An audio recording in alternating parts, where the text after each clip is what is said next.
Pro Zone 7 Full Touring ពណ៌ប្រផេះរបស់យើងឥឡូវលក់ចេញមួយគ្រឿងទៀតហើយអរគុណបងប្រុសនៅខាងកំពង់សោមមក fan តាម TikTok យូរហើយ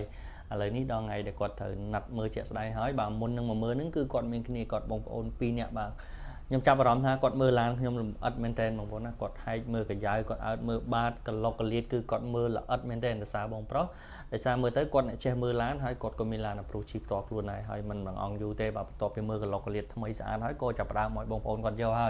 យឌីសបមួយដងចឹងបងប្អូនណាបន្ទាប់ពីទូទាត់លុយហើយគឺខ្ញុំតែងតែត្រួតពិនិត្យមើលឡានមួយជុំក៏ដូចជារឹតសម្ពាធខ្យល់កង់មើលរឹតខ្ចៅរឹតអីមួយជុំហើយមើលអំពូលមើលគុជមើលសញ្ញោមើលផ្លិតទឹកដៃសដោមកង់សកួរមកស្អាតហើយទើបចាប់ផ្ដើមបកគោលជូនគាត់ទៅខាងកំពង់សោមវិញហើយអញ្ចឹងអរគុណមែនតើបងប្រុសនៅខាងកំពង់សោមចំពោះការគាំទ្រហុំខាយកទៅប្រើសមាជិកថ្មីហេងហើយថ្ងៃនេះក៏អរគុណបងប្រុសនៅខាងព្រៃវែងមកយក Lucy OX ឆ្នាំ01ពណ៌ទឹកមាសយើងទៅមួយគ្រឿងដែរហើយគាត់ថាគាត់ fan តាម TikTok ដូចគ្នាឥឡូវនេះយកចេញទៅហើយអរគុណមែនតើបងប្រុសទាំងពីរចំពោះការគាំទ្រហុំខាឥ